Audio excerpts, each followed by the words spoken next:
A hush followed the initial hugs and handshakes, but the warmth in that first minute between Hansi Flick and Xabi Alonso soon gave way to something sharper and urgent. They had come to the Real Federación Española de Fútbol gathering to talk coaching development and the state of Spanish football, but Flick's opening line, a pointed question about Erik ten Hag's explosive exit at Bayer Leverkusen, turned the conversation into a debrief on the fragility of modern management.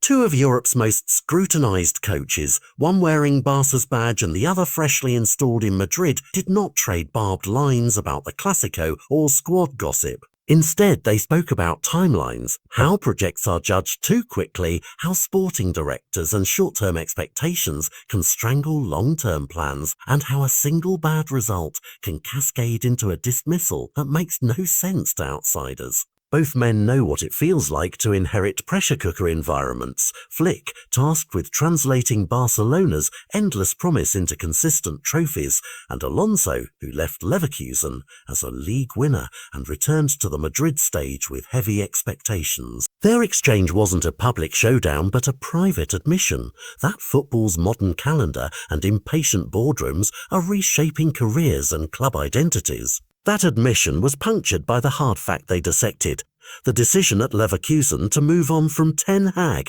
after only a handful of matches, a choice many observers called abrupt and emblematic of a short fuse across top clubs. They spoke about the human side. Coaches uprooted, backrooms destabilized, players asked to adjust to new plans on the fly, and about the ripple effect this creates across leagues and transfer plans. What made the moment notable was the absence of theatre.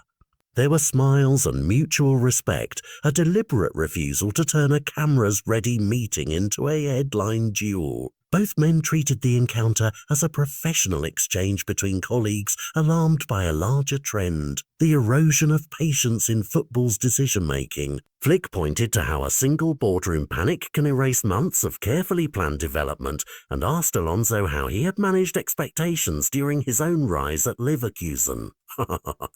Alonso answered with the quiet pragmatism of a coach who'd learned to marry tactical clarity with institutional backing, explaining how coherent recruitment and a longer runway had been essential to his success before he took the Madrid job.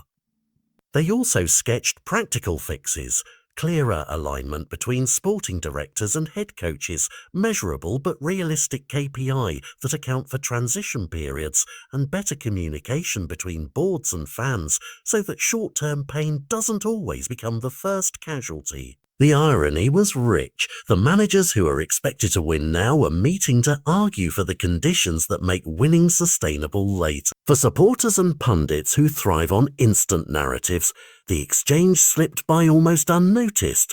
For those watching closely, it was a quiet marker of a changing coaching market. If clubs continue to replace coaches after only weeks or a couple of results, tactical projects, the ones that turn promising teams into dynasty contenders, will be rarer and shorter lived. Whatever the next headline brings, this one scene will linger. Two coaches with contrasting careers, speaking not as gladiators but as custodians worried about the health of their profession.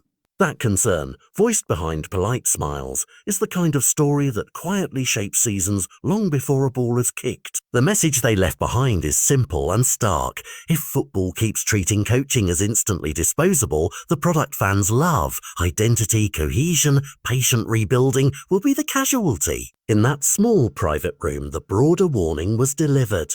The sport needs to decide whether it wants instant reaction or real, sustainable projects, because it cannot have both without paying a heavy price.